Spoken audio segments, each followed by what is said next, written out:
নমস্কার সবাইকে, আমি মৌমিতা আর আপনারা দেখছেন লেটস কুক উইথ মৌমিতা। আজকের আমি আপনাদের সাথে কাশ্মীরি আলুর দম আর মেথি লুচির রেসিপি শেয়ার করব। আর এই লুচিটা কিন্তু আমি একটু অন্যরকমভাবেই বানিয়েছিলাম, যেটা একদম খাস্তা হয় আর ভিতর থেকে কিন্তু এটা একদমই নরম হয়। তো চলুন এই কাশ্মীরি আলুর দম আর এই মেথি লুচির রেসিপিটা দেখে নেওয়া যাক। প্রথমে আমি আলুর দমের জন্য আলুটা সিদ্ধ করে নেব, তাই এখানে কিছুটা পরিমাণে আলু ডুমো ডুমো করে কেটে প্রেসার কুকারের মধ্যে নিয়ে নিয়েছি। এর মধ্যে এবার সামান্য হলুদ গুঁড়ো ও লবণ দিয়ে এটাকে সিদ্ধ করে নেব। আর আলুটাকে কিন্তু 40% মতো সিদ্ধ করতে হবে, তাই এই প্রেসার কুকারে একটা সিটি দিয়ে নিলেই হয়ে যাবে। আর এদিকে একটা বাটিতে নিয়ে নিয়েছি 4-5টার মতন কাজু বাদাম, আর নিয়ে নেব 1 চামচের মতো চারমগজ। আপনারা চারমগজটা স্কিপও করতে পারেন, সেক্ষেত্রে কাজু বাদামের পরিমাণটা দ্বিগুণ করে নেবেন। এরপর এটাকে একটা মিহি পেস্ট বানিয়ে নিতে হবে।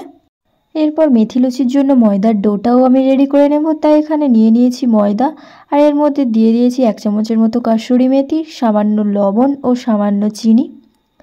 এরপর এর মধ্যে দিয়ে দেব সাদা তেল, আর যেহেতু লুচিটা আমি একটু খাস্তা করেই বানাবো, তাই তেলের পরিমাণটা একটু বেশি করেই নিয়ে নিয়েছি। এরপর খুব ভালো করে সমস্ত শুকনো উপকরণগুলো মিশিয়ে নেব, আর ময়দাটাকে ভালো করে ময়ম দিয়ে নেব।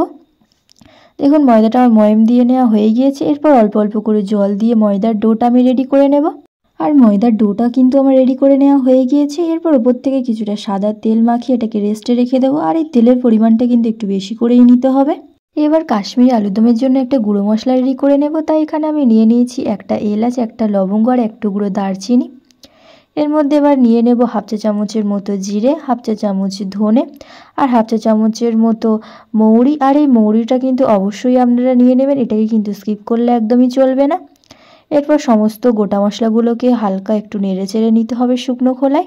কিছুক্ষণ শুকনো খোলায় নেড়েচেড়ে নেওয়ার ফলে যখন এটা থেকে সুন্দর সেন্ট বেরোতে শুরু করবে, তখন এই গোটা মশলাগুলোকে তুলে গুঁড়ো করে নিতে হবে। এরপর আলুর দমের জন্য আলুগুলোকে ভেজে নেব, আর আলুগুলোকে কিন্তু আমি প্রেসার কুকারে জলের মধ্যে থেকে ছেঁকে তুলে রেখেছিলাম। আলুগুলোকে কিন্তু একটু সময় নিয়ে ভেজে নিতে হবে, কারণ আরও 10%-এর মতো আলুগুলোকে আমি ভাজার সময় সিদ্ধ করে নেব। তাহলে আপাতত মোট 50%-এর মতো আলুগুলো সিদ্ধ হয়ে রইল, যেহেতু 40% প্রেসার কুকারেই সিদ্ধ করে নিয়েছিলাম, আর 10% এই ভাজার সময়। আলুগুলোকে আমার ভেজে নেওয়া হয়ে গিয়েছে। এরপর তেলের মধ্যে থেকে আলুগুলোকে তুলে নেব, আর ওই একই কড়াইয়ে কিছুটা তেল কমিয়ে নিয়ে দিয়ে দেব 1 চামচ আদা ও কাঁচা লঙ্কা বাটা।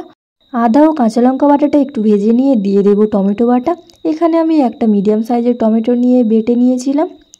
এরপর সমস্ত মশলাগুলোকে খুব ভালো করে ভেজে নিতে হবে, আর এই মশলাটাকে কিন্তু একটু সময় নিয়েই ভেজে নিতে হবে। এরপর দিয়ে দিয়েছি স্বাদ মতো লবণ, আর দিয়ে দেবো 1/2 চা চামচ লঙ্কা গুঁড়ো আর 1/2 চা চামচ কাশ্মীরি লঙ্কা গুঁড়ো। সমস্ত গুঁড়ো মশলাগুলো দেওয়ার পরও খুব ভালো করে কষিয়ে নেব।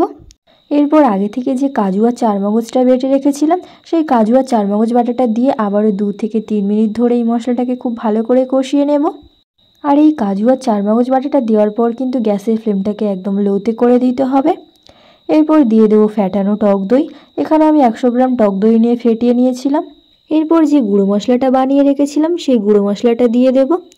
যেহেতু আমি অল্প পরিমাণেই সব গোটা মশলাগুলো নিয়ে গুঁড়ো করে নিয়েছিলাম, তাই যতটা পরিমাণে গুঁড়ো মশলা হয়েছিল পুরো পরিমাণেই গুঁড়ো মশলাটা দিয়ে দিয়েছি।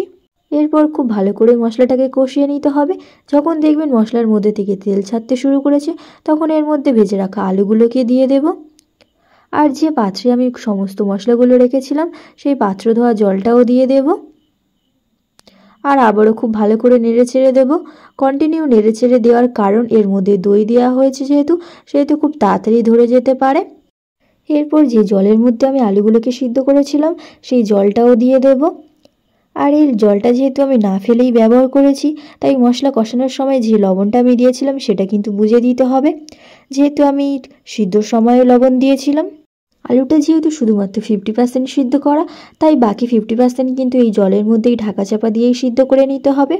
এরপর গ্যাসের ফ্লেমটাকে মিডিয়ামে রেখে পুরো 10 মিনিটের জন্য চাপা দিয়ে রেখে দেব। 10 মিনিট পর আলুর দমটা কিন্তু পুরোপুরি রেডি হয়ে গিয়েছে। একটু নেড়েচেড়ে দিয়ে এরপর এটাকে দেখে নিতে হবে পুরোপুরি সিদ্ধ হয়ে গিয়েছে কিনা। দেখুন আলুগুলো কিন্তু পুরোপুরি সিদ্ধ হয়ে গিয়েছে। ফাইনালি উপর থেকে 1/2 চা চামচের মতো চিনি আর কিছুটা কাসুরি মেথি ছড়িয়ে আরও 2 থেকে 3 মিনিটের জন্য নেড়েচেড়ে দিয়েই নামিয়ে নেব। এরপর মেথি লুচিগুলো রেডি করে নেব।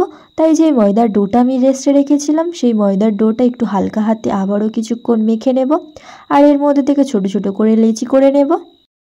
সব লিচিগুলোও কিন্তু আমার রেডি করে নেওয়া হয়ে গিয়েছে। এরপর এগুলোকে একটু হাত দিয়ে গোল করে নিয়ে বেলে নেব।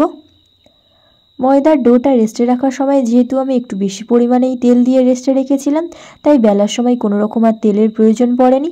তবে আপনারা লুচিগুলো বেলার সুবিধার্থে সাদা তেল কিংবা শুকনো ময়দা দিয়েও লুচিগুলো বেলে নিতে পারেন। দেখুন লুচিটা কিন্তু আমার বেলে নেওয়া হয়ে গিয়েছে। এদিকে একটা কড়াই আমি তেল গরম হতে বসিয়ে দিয়েছিলাম। তেল খুব ভালো করে গরম হয়ে গেলে লুচিটা দিয়ে দেব। যেহেতু লুচিগুলোকে একটু আমি অন্যরকমভাবেই বানাচ্ছি, তাই বেলার সময় লুচিগুলোকে কিন্তু একটু মোটা মোটাই রেখেছিলাম। আর লুচিগুলো ভাজার সময় কিন্তু খুব বেশি তেলও আমি ব্যবহার করিনি। এমনভাবে লুচি কিন্তু আপনারা অবশ্যই একবার বানিয়ে দেখতে পারেন।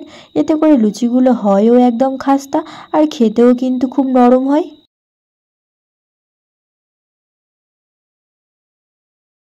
তো এই মেথি লুচি আর কাশ্মীরি আলুর দমের রেসিপিটা আপনাদের কেমন লাগলো অবশ্যই জানাবেন। আর ভালো লাগলে কিন্তু লাইক, শেয়ার, সাবস্ক্রাইব করতে ভুলবেন না।